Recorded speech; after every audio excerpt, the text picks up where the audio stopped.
الذي خلق الموت والحياة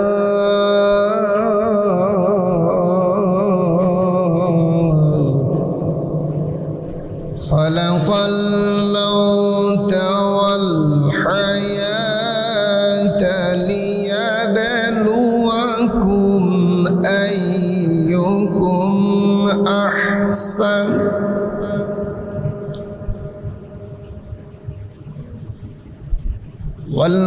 والحياة ليبلوكم أيكم أحسن عملا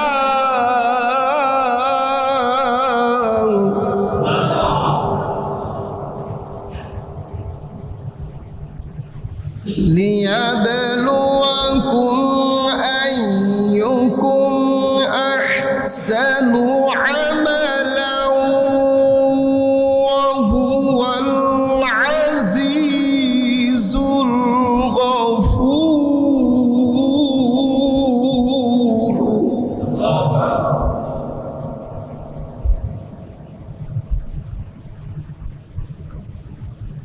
أيكم أحسن عملا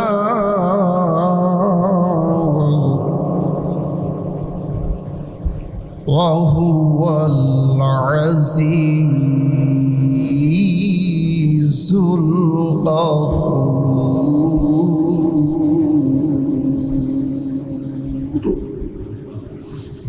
صدق الله العظيم.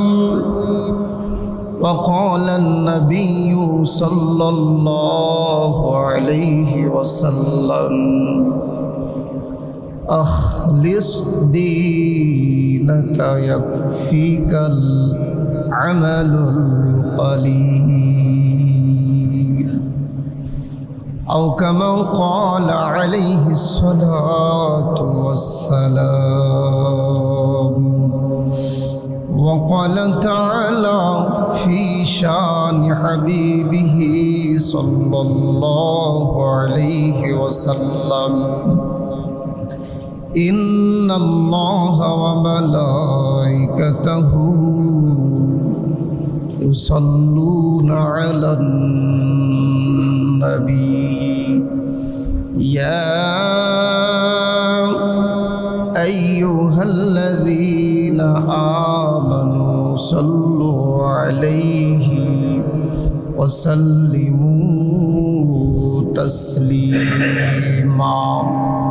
সকলে জবান খুলে দরুদ শরীফ পড়ি। আল্লাহুম্মা সাল্লি আলা মুহাম্মাদ ওয়া আলা আলি মুহাম্মাদ কামা সাল্লাইতা আলা ইব্রাহিম ওয়া আলা আলি ইব্রাহিম ইন্নাকা হামিদুম মাজিদ। اللهم بارك على محمد وعلى آل محمد كما باركت على إبراهيم وعلى آل إبراهيم إنك حميد مجيد। আমি যে সূরার আয়াত তেলাওয়াত করেছি এই আয়াতের ভিতরে চারটা বস্তুর কথা আলোচনা আছে, চারটা সাবজেক্ট। একটু জবান খুলে বলেন কয়টা সাবজেক্ট? চারটা সাবজেক্ট। নাম্বার ওয়ান, এক নাম্বার সাবজেক্ট হলো মৃত্যু এবং হায়াত এটার মালিক কে? এক নাম্বার। দুই নাম্বার সাবজেক্ট মৃত্যু আর হায়াতকে কেন সৃষ্টি করলেন? কথা ঠিক আছে। তিন নাম্বার সাবজেক্ট আমি আগেই বলে দিচ্ছি, পরবর্তীতে একের পর এক আলোচনা হবে। তিন নাম্বার সাবজেক্ট এই পৃথিবীতে উত্তম কাজ কোনটা? চার নাম্বার সাবজেক্ট এই পৃথিবীর সবচাইতে শক্তিবান কে? সম্মানিত সুধী, আমরা তো অনেক অস্ত্র অনেক যন্ত্রপাতি দেখার পরে মনে করি হাই সর্বনাশ, এটা কি শক্তিশালী বারে, বলি কি না? কিন্তু আল্লাহর শক্তি তো দেখেনি নাই। আল্লাহর শক্তি এখনো আমাদের নজরে আসে নাই। আল্লাহর শক্তি কি সেটা কিয়ামতের দিবসে বোঝা যাবে। যখন ইসরাফিল আলাইহিস সালাতু ওয়াস সালাম সিংহে ফু দিবেন তখন বুঝবেন যে আল্লাহর শক্তিটা কি। পাহাড়কে তুলার মতো উড়াবে, জমিনকে নাচাবে, আপনার সমুদ্রের পানিগুলা শুকিয়ে চলে যাবে। তখন বুঝতে পারবেন যে না আসলে আল্লাহর শক্তি কি। মুআজ্জাজ মুহতারাম, মানুষের মুখে এবং দিলে দুই কথা যদি এক হয় সেটা কি বলা হয়? ইমানদার। মুখে একরকম, অন্তরে আর এক রকম, অন্তরে একরকম, মুখে আর এক রকম, এটা ইমানদার। এটার নাম হলো মুনাফিক। এটার নাম কি? মুনাফিক। এই পৃথিবীতে যত মাখলুকাত রয়েছেন আসছিল, সমস্ত মাখলুকাতের মধ্যে সর্বশ্রেষ্ঠ যেনাকে হাবিবুল্লাহ ডিগ্রি দেওয়া হয়েছে তিনি হলো আমার আপনার নবী মুহাম্মাদুর রাসূলুল্লাহ। আল্লাহ তাআলা পবিত্র কালামুল্লাহর মধ্যে বলেন আল্লাযী খালাকাল মাউতা ওয়াল হায়া। এক নম্বর সাবজেক্ট হলো মৃত্যু এবং হায়াতের মালিক। তোমাদেরকে আমি প্রশ্ন করতেছি, আল্লাহ বলতেছে আমি তোমাদেরকে প্রশ্ন করতেছি, বলো তো মৃত্যু এবং হায়াতের মালিক কে? মৃত্যু এবং হায়াতের মালিক আল্লাহ। আচ্ছা দেখেন, পৃথিবীতে যত শক্তিশালী জিনিস থাকুক না কেন, যত ভারী জিনিস দেখেন না কেন, যত ধ্বংসযুক্ত জিনিস দেখেন না কেন, মৃত্যুর চাইতে কি ধ্বংসওয়ালা জিনিস আছে? কোন? অথচ সেই জিনিসটা আমরা টেয়ারের থুছি, টেয়ারের টিস্যুর মতো করে। আসলে মৃত্যু, আমরা বলি যে মৃত্যু আসলে জিনিস একটা আছে, মৃত্যু কঠিন জিনিস, এটা প্রকৃতপক্ষে অন্তরের মধ্যে এখনো ঢুকাই নাই। আপনি সমুদ্রের বা যমুনার পাড় দিয়ে হাঁটতেছেন, আপনি জানতেছেন যে সমুদ্র আপনার যমুনা আস্তে আস্তে ভেঙে যাচ্ছে, ওর সাইড দিয়ে আপনি হাঁটতেছেন। এই হাঁটার কারণে আপনার ভিতরে কিন্তু স্বস্তি পয়দা হবে না, কখন যেন ভেঙে পড়ি। কথা ঠিক কিনা? তে আপনি যেই বডি নিয়ে জমিনে হাঁটতেছেন, এই জমিন থেকে যে কোনো মুহূর্তে আল্লাহ মৃত্যু দিতে পারে কিনা? এ দুবলা গাড়ির মুসলমান,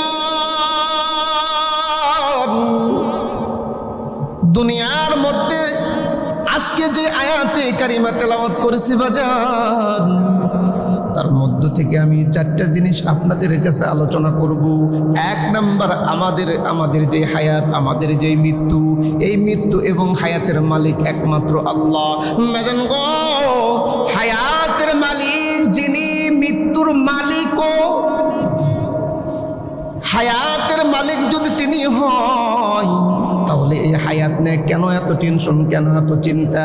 আপনি ইচ্ছা করলেই তো বাঁচতে পারবেন না, আপনি ইচ্ছা করলেই তো দুনিয়াতে চলতে পারবেন না। আমার আল্লাহ যদি একবার মৃত্যুকে ইশারা করে, মৃত্যু আয় আয় আয়, আপনি যত বড়ই শক্তিধর মানুষ হন না কেন, যত বড়ই টাকাওয়ালা মানুষ হন না কেন, একবার যদি আল্লাহর হুকুম চলে আসে, মৃত্যু কুল্লু নাফসিন যায়িকাতুল মাউত,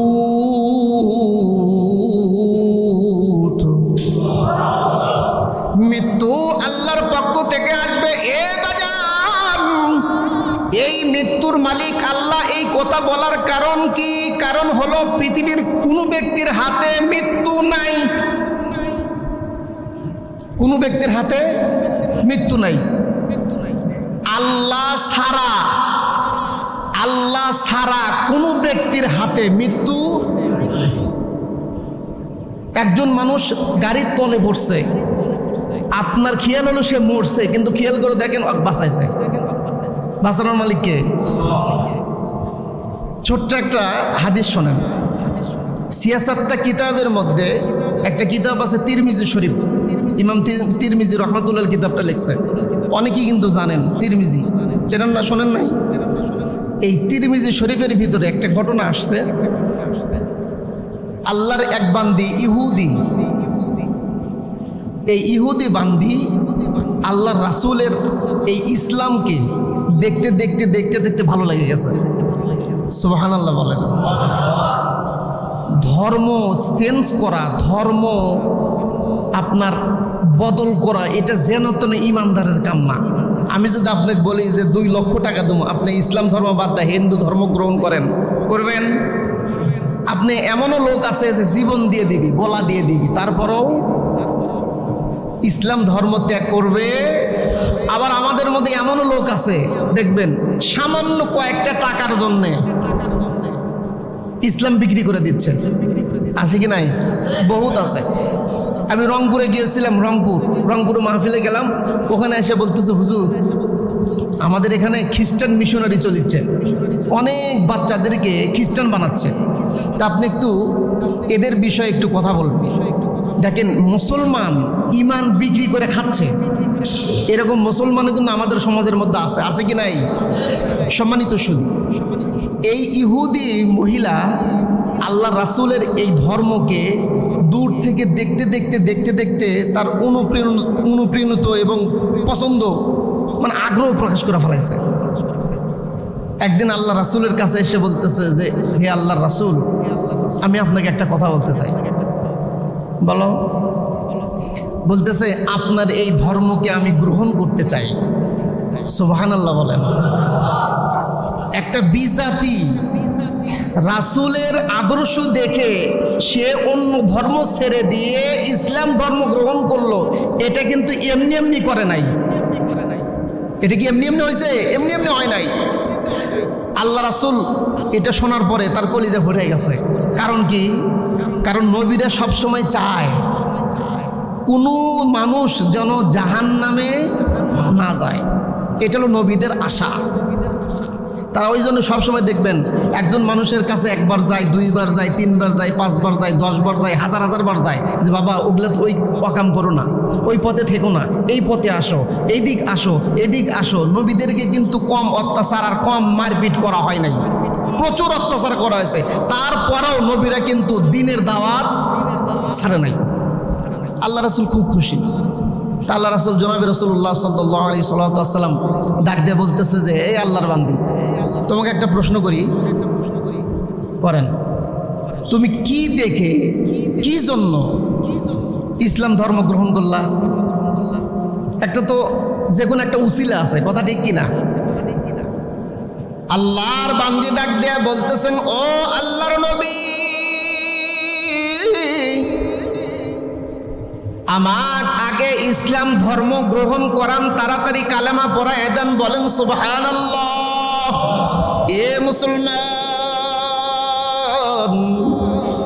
কালেমার মজা যে ব্যক্তি একবার পাইছে বাজান জীবন দিয়ে দিবে, কিন্তু কালেমা ছাড়বে না। কথা বলেন ঠিক কিনা? জীবন দিয়ে দিবে, কালেমার মজা ছাড়বে না। আল্লাহর বান্দা ডাক দিয়ে বলতেছে ইয়া রাসূলুল্লাহ, ইয়া হাবিবাল্লাহ, আপনার উপরে এই জন্যই আমার মজা লাগছে, কারণ আপনার কাছে বিজাতিদের মর্যাদা যেমন আপনার ধর্মের ব্যক্তিদের মর্যাদাও সেটা আবার কি? বলতেছে আল্লাহর নবী ইয়া রাসূলুল্লাহ, আপনার কাছে যদি কোনো বিজাতিদের কোনো বিচার আসতো, সেই বিচারটা যদি অপরাধী মুসলমান হইতো, মুসলমানের পক্ষে রায় যাক আর বিপক্ষে যাক, হক বিচার করতেন। আপনার কাছে যদি কোনো বিচার আসতো, আপনি এইরকম করতেন না যে এটা আমার দলের লোক। কথা বুঝতেছেন? এই চিন্তা আপনি করতেন না, আপনি করতেন হলে ইনসাফ। সে যে ধর্মের লোকই হোক, যেটা অপরাধী বলতে হবে। কথা বলেন ঠিক কিনা? আমাদের সমাজের মধ্যে এই বিচার আছে, বিচারক যাই আছে ওর চিন্তা হলো এই আমার দলের লোক, এক যেভাবে হোক, যে কোনো কৌশলে, যে কোনো ভাবে এক বাঁচার লাগবেই। কথা বলেন ঠিক কিনা? এই ইনসাফ দুনিয়াতে প্রতিষ্ঠিত যতদিন না হবে, ততদিন খুন খারাপি, ধর্ষণ, নারী কেলেঙ্কারি এই বাংলাদেশ থেকে উঠবে না। কথা বলেন ঠিক কিনা? আল্লাহর বান্দী ডাক দেয়া বলতেছে ইয়া রাসূলুল্লাহ, ইয়া হাবিবাল্লাহ, আপনি যখন বিচার করতেন তখন দল দেখতেন না, তখন নিজের দলের লোক দেখতেন না, তখন আপনি আল্লাহর কোরআনকে দেখতেন। কথা বলেন মেদেন গো। আল্লাহর বান্দি বলতেছে, ইয়া রাসূলুল্লাহ, আমাকে তাড়াতাড়ি আপনি কালেমা পড়ায় দেন। আল্লাহর পয়গম্বর মুসলমান বানায় দিলেন বাজান। আল্লাহর বান্দি হাঁটি হাঁটি পা পা করে হাসতে হাসতে বাড়ির দিকে রওনা দিয়েছেন। অনেক দিন পর আবার ওই আল্লাহর বান্দি কাঁদতে কাঁদতে, কান্দা অবস্থায় কান্না করতে করতে পয়গম্বরের রওজায় পয়গম্বরের দরবারে গিয়ে বলতেছে, ইয়া রাসূলুল্লাহ, ইয়া হাবিবাল্লাহ, আপনার কাছে আসলাম বড় একটা করুণা নিয়া। কি করুণা, কি সমস্যা? বলতেছে, আমার একটা মেয়ে ছিল, সাবালিকা মেয়ে, এই মেয়েটা মারা গেছে। যখন এই কথা বলছে পয়গম্বর আলাইহিস সালাতু ওয়াস সালাম, মানুষ মারা যাওয়ার পর কি বলতে হয়? ইন্না লিল্লাহি ওয়া ইন্না ইলাইহি রাজিউন। আল্লাহর বান্দি যখন এই কথা বলছে, এখন পয়গম্বর আলাইহিস সালাতু ওয়াস সালাম বলতেছে, তোমার মেয়ে মারা গেছে এই জন্য কাঁদতেছো? বলতেছে, না, আমার মেয়ে মারা গেছে সেই জন্য কান্না করতেছে, আসলে এটা না। নবী আলাইহিস সালাতু ওয়াস সালাম বলতেছে, বা সন্তান মারা গেছে, বাবা মা কাঁদবে, এটাই তো স্বাভাবিক, কথা ঠিক কিনা? তো মেয়ে মারা গেছে, তুমি তো এই জন্যই কান্নার করার কথা। বলতেছে, না ইয়া রাসূলুল্লাহ, ইয়া হাবিবাল্লাহ, আমি ওই জন্য কান্না করতেছি না। তো কি জন্য? বলতেছে, আমার মেয়ে মারা যাবার পরে সবচাইতে বেশি কষ্ট পাচ্ছি হলো আমার মহল্লার, আমার গোত্রের মানুষেরা আমাকে টিটকারি করতেছে, আমাকে উপহাস করতেছে। বলতেছে, উপহাস টিটকারি কি সেটা? বলতেছে, এই যে তুই মুসলমান হসু বিধায় তোর এই গজব। নাউজুবিল্লাহ বলবেন না? আল্লাহ তাআলা কোরআনে কি বলছেন? ওয়ালা নাবলুওয়ান্নাকুম বিশাইইম মিনাল খাউফ। আল্লাহ তাআলা বান্দাদেরকে পরীক্ষা করবেন, আল্লাহ তাআলা বান্দাদেরকে পরীক্ষা করবেন। এ মুসলমান, আমার আপনার কাছে যেই সম্পদটা, যেই বস্তুটা আছে, এটার সব মালিক কে? আপনার সন্তানের মালিক, আপনার সম্পদের মালিক। বাজান রে, আল্লাহর পয়গম্বর ডাক দিয়ে বলতেছে, এই আল্লাহর বান্দি, তুমি তাহলে কান্না করতেছো কেন?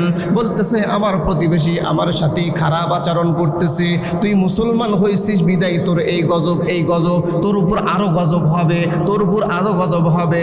ইয়া রাসূলুল্লাহ, পয়গম্বর, আপনাকে অনুরোধ করে বলতেছি, এইটার সমাধান কি? পয়গম্বর ডাক দিয়ে বলতেছে, আল্লাযী খালাকাল মাউতা ওয়াল হায়াতা।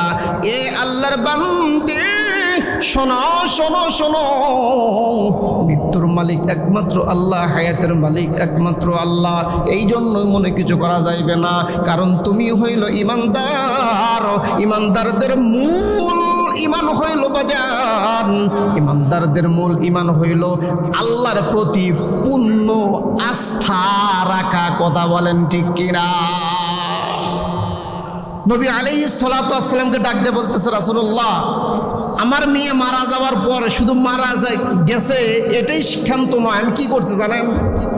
আমি ইসলামী তরিকা অনুযায়ী আমার মেয়েকে দাফন দিছি। সুবহানাল্লাহ বলেন। আচ্ছা বলেন তো, মানুষের ইসলামী শরীয়ত, মানুষের ইসলামী নিয়ম কানুন, এটা কি মৃত্যুর আগে না পরে দরকার? কথা কন, মৃত্যুর আগে দরকার। আমাদের ভিতরে একটা রেওয়াজ আছে, খেয়াল করে দেখবেন, সবচাইতে বেশি ইসলামী ফলো করি, ইসলামী হুকুম আহকাম বেশি ফলো করি হলো কবরস্থানে গিয়া। আল্লাহর এক বান্দি মারা গেছে, 5টা কাপড় দিতে হবে, যদি একটা কাপড় না দেন, কথা কি ঠিক কিনা? দেখবেন যে ওই জায়গার সমালোচনার ঝড় উঠে গেছে। কিন্তু ওই বান্দি যে জীবিত থাকা অবস্থায় আল্লাহ যে ওনাকে শরীর আবৃত করে রাখতে বলছে। জীবিত থাকাকালীন একটা পোশাকও যে শরীরে রাখলো না, ওই টাইমে ইসলাম নাই। যখনই কবরে ঢুকাবেন তখনই ওই জায়গায় ইসলাম বাস্তবায়ন করার চেষ্টা করি। কথা বলেন ঠিক কিনা?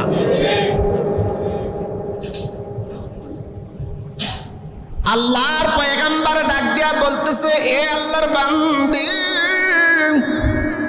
ইসলামী শরীয়ত অনুযায়ী, ইসলামী তরিকা অনুযায়ী তোমার মেয়েকে দাফন করছো বান্দি। এখন তুমি বলতে চাও, এখন তুমি বলো কি বলতে চাও, কি বলতে চাও, কি কথা বলতে চাও?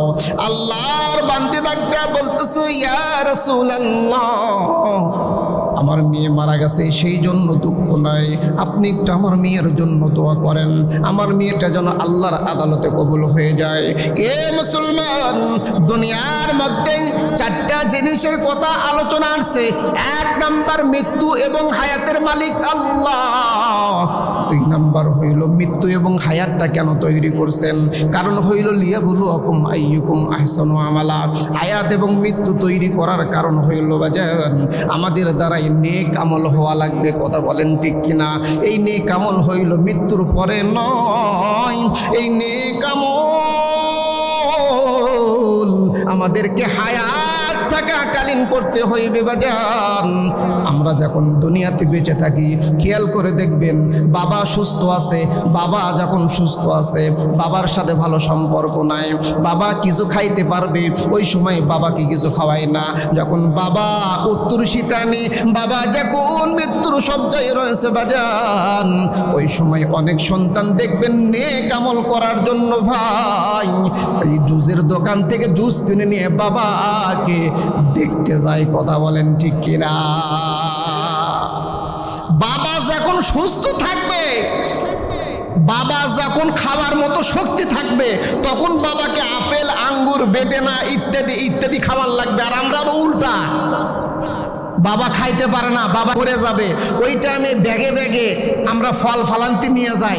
বিবি এখন জিজ্ঞেস করতেছে যে আব্বা তো খেতে পারে না, তাহলে এত ফল নিয়ে লাভ কি? এখন স্বামী বলতেছে, আরে বোকা, বোঝো না, হামাকারে সোল আছে না, ওই তুই তো খাবি, এগুলো খালি দেখাম।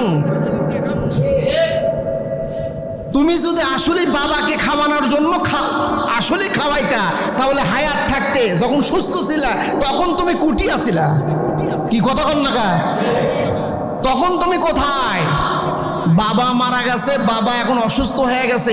এমনও সমাজ, এমনও পরিবার, এমনও ফ্যামিলি আছে, আপনারা তো সবই জানেন। ঢাকাতে আল্লাহর এক বান্দি মারা গেছে, বান্দি কয়দিন হলো মারা গেছে কেউ বলতে পারে না, অথচ তার সন্তানরা বড় বড় অফিসার। কি কথা কন না?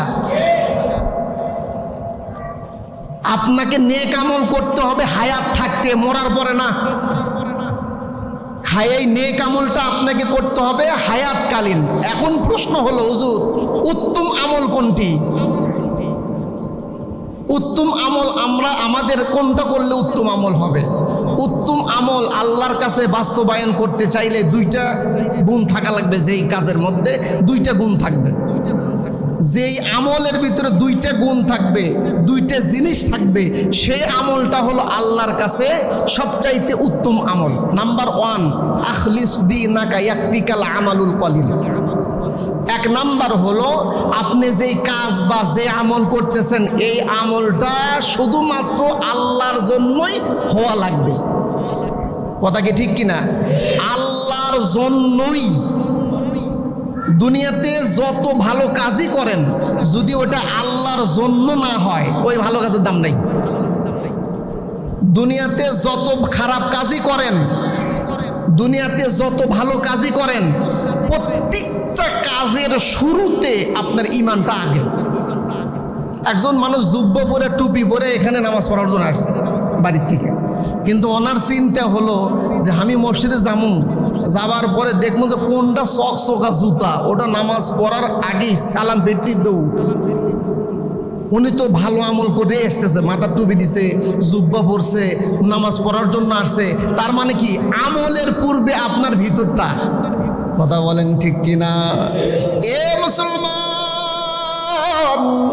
দুইটা জিনিস যদি কোনো আমলের মধ্যে থাকে বাজান, এই আমলটা আমলটা আল্লাহর দরবারে কবুল হইবে, আল্লাহর দরবারে কবুল হইবে। 1 নাম্বার আপনার নেক আমলের মধ্যে থাকতে হইবে ইন্নী ওয়াজ্জাহতু ওয়াজহিয়া লিল্লাযী ফাতারাস সামাওয়াতি ওয়াল আরদা হানিফা ওয়া মা আনা মিনাল মুশরিকিন। এ মুসলমান, এই আমল একমাত্র কার জন্য? আল্লাহর জন্য হওয়া লাগবে। 2 নাম্বার বাজান, সেই আমলটা হওয়া লাগবে নবীর তরিকা অনুযায়ী।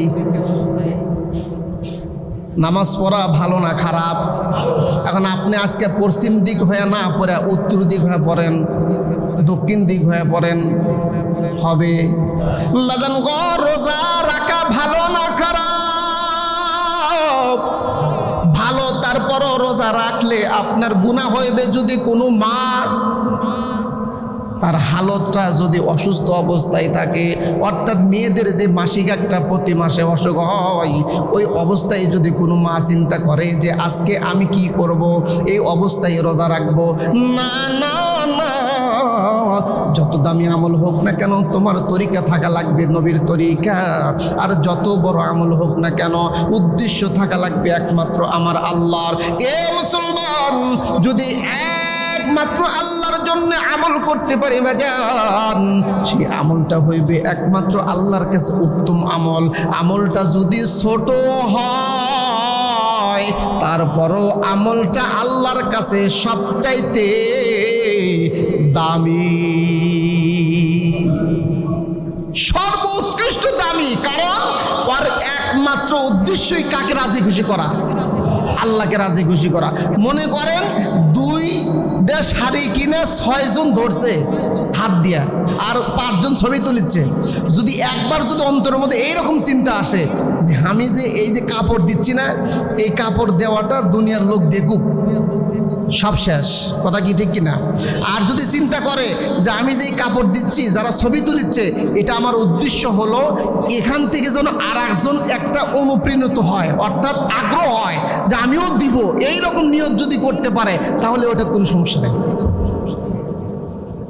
আপনার যেই আমলটা করতেছেন, এই আমলের মধ্যে থাকতে হবে হৃদয় মাওলা, একমাত্র আল্লাহর জন্যে। 2 নাম্বার, ওই আমলটা হতে হবে নবীর তরিকা অনুযায়ী। কথা ঠিক কিনা? আপনি যত দামি আমলই করেন, আগে খেয়াল করবেন যে আমি যেই কাজটা করতেছি, এই কাজ কি নবীর তরিকা অনুযায়ী হচ্ছে, নবীর নিয়ম অনুযায়ী হচ্ছে কিনা, এটা আপনাকে ফলো করতে হবে। আপনার মতো করে যদি কোনো কাজ করেন, যে কোনো কাজ, আপনি প্রস্তাবখানায় যাবেন, আপনার মতো করে গেলে হবে না। আর যদি নবীর মতো করে যান, আপনি যে প্রস্তাবখানায় সময় দিলেন, ওইটাও হবে ইবাদত, নেক আমল। কথা কি ঠিক কিনা? আপনি খানা খাচ্ছেন, বাসায় খানা খাচ্ছেন, ওই খানাটা তখন তো নামাজ পড়তেছেন না, জিকিরও করতেছেন না, কিন্তু আপনার ওইটাই নেক আমল হবে। কেন? ওই খানাটা যদি নবীর তরিকা অনুযায়ী খান। কথা কি ঠিক কিনা? আপনি খানা খাচ্ছেন, খানার প্রথমত দস্তরখানা আপনি রাখতে হবে।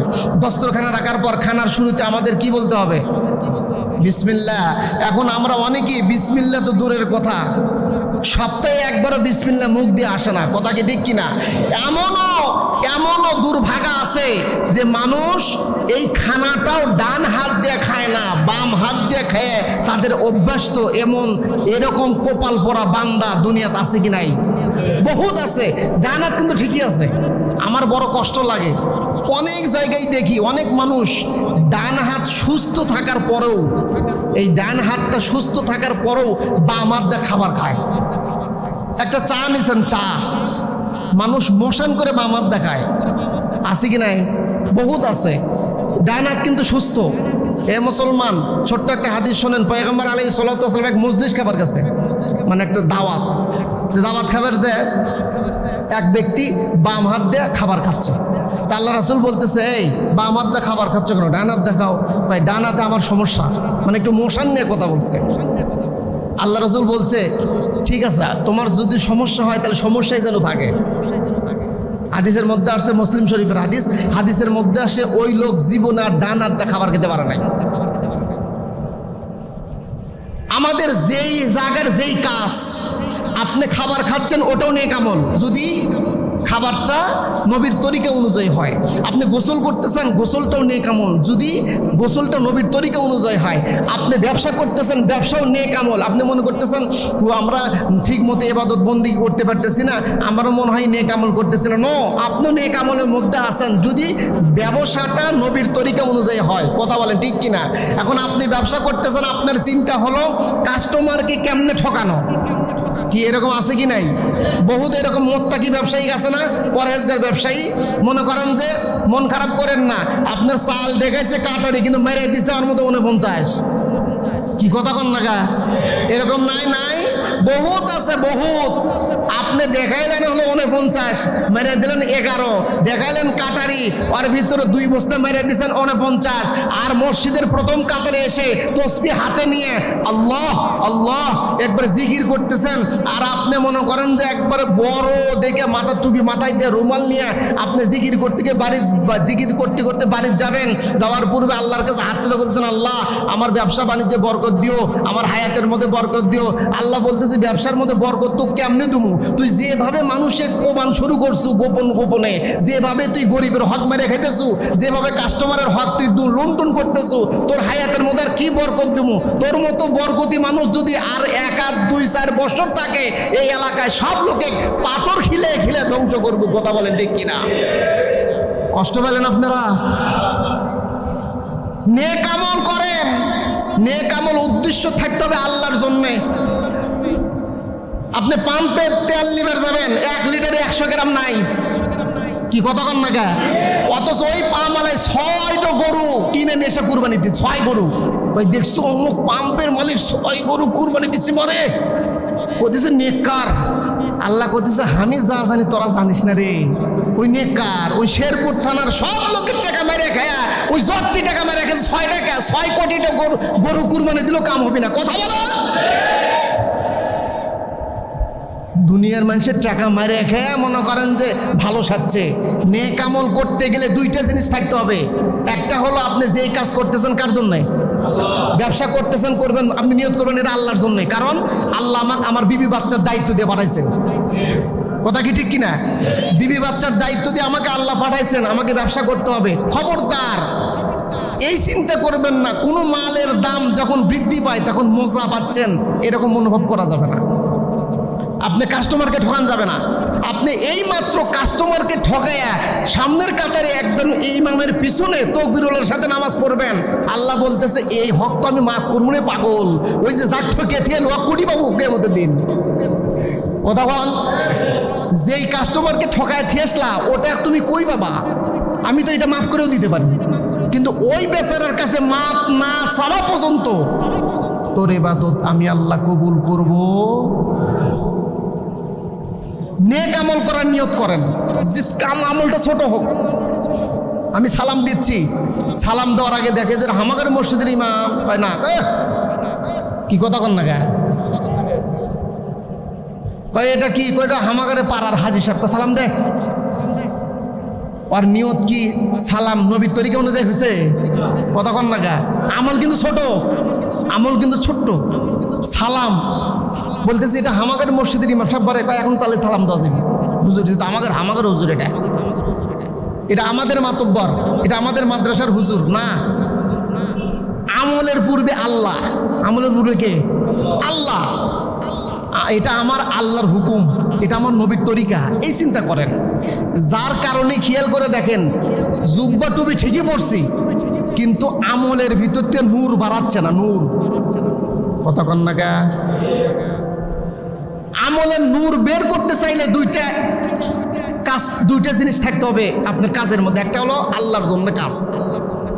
আপনি রাজনীতি করতেছেন, পেট নীতি না, আল্লাহর জন্য করেন। মন খারাপ করলেন বুঝি? আল্লাহর জন্য করেন, আল্লাহর জন্যে। আপনি পেট নীতি করতেছেন, আল্লাহর জন্য করেন।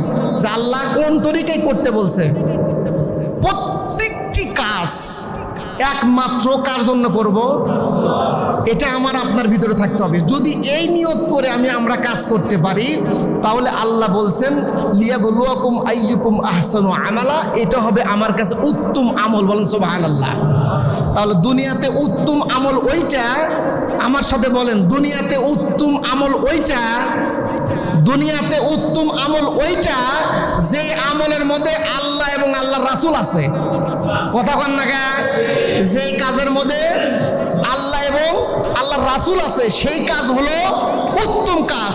আল্লাহ আল্লাহ রাসূল যেই কাজে নাই সেটা যত বড় দামি হোক, যত বড় মানি হোক, যত বড় বড় হোক, সেই আমলের কোনো দাম। 100 রাকাত নফল নামাজ পড়তেছেন জুতা চুরি করার জন্য, ওই আমলের দাম আছে? 200 রাকাত নফল নামাজ পড়তেছেন, 2 লাখ টাকা মানুষের দান করতেছেন অন্যের টাকা মাইরা খায়া, কথা কন না কা? ওই আমলের কোনো দাম নাই। একমাত্র আল্লাহর জন্য করতে হবে। কষ্ট পাইলেন? আজকের মূল আলোচনা হলো মৃত্যুর মালিক, হায়াতের মালিক কে? টেনশন বাদ দেন, টেনশন বাদ দেন, হায়াত মৌতের মালিক যা করেন। দ্বিতীয় নাম্বার কথা হলো উত্তম আমল হলো, সর্বোৎকৃষ্ট আমল হলো আল্লাহ এবং আল্লাহ রাসূল যে আমলের মধ্যে আছে। কথা ঠিক কিনা? 3 নাম্বার হলো আমাদেরকে আল্লাহ তৈরি করে সৃষ্টি করেছেন, সেটা হলো ওয়াল আজিজুল গফুর, আল্লাহ সর্বশক্তিমান। ওই ট্যাম কন আর আমেরিকা কন আর আফগানিস্তান কন আর পাকিস্তান কন, সবার চাইতে শক্তি বেশি কার? এই কথাটা বলার পিছনে কারণ হলো যে তুই যে অমুকের সাথে মারামারি করতেছ চিনিস? কথা কন, অনেকে কয় না, কয় তুই যে ওর সাথে লাগছু, তুই হলে এমপির লোক, চিনিস তুই? এই কথাটা বলার কারণ হলো ভয় দেখাচ্ছে যে আমার সাথে আমার কাজ আমার সাথে লাগতে গেলে হুশ করে লাগা লাগবে। ওই জন্য আল্লাহ ভয় দেখে বলতে হুয়াল আজিজুল গফুর। আজিজ মানে সর্ব উৎকৃষ্ট শক্তিশালী। তোমরা যে নাফরমানি করতেছো, তোমরা যে নামাজ পড়ো না, তোমরা যে মিথ্যা কথা বলো, তোমরা যে গীবত করো, তোমরা যে অপরের ক্ষতি করো, তোমরা যে মানুষের ক্ষতি করতেছো, তোমরা কি আমাকে চেনো? কথা বোঝেন নাই?